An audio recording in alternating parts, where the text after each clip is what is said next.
Morning guys. Mamaya titake out na kami papuntang Manila. Ready na yung bayo.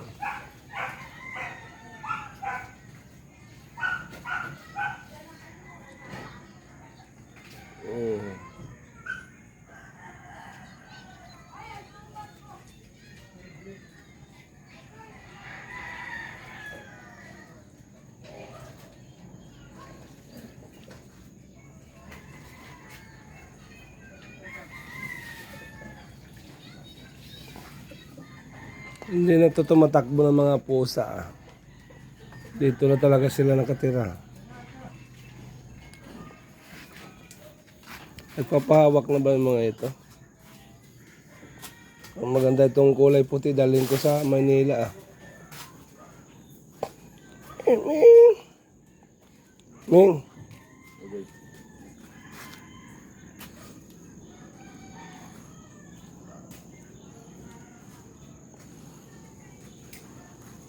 Kasalan mamaya doon.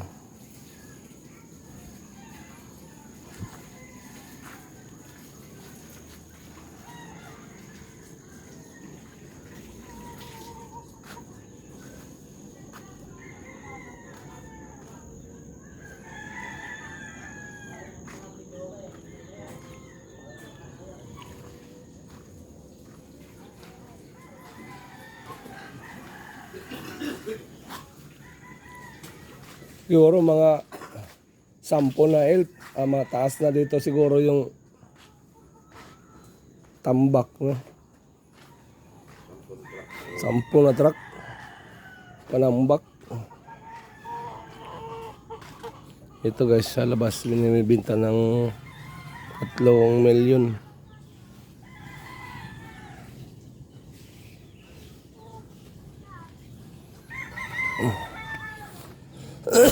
Puro manok ka.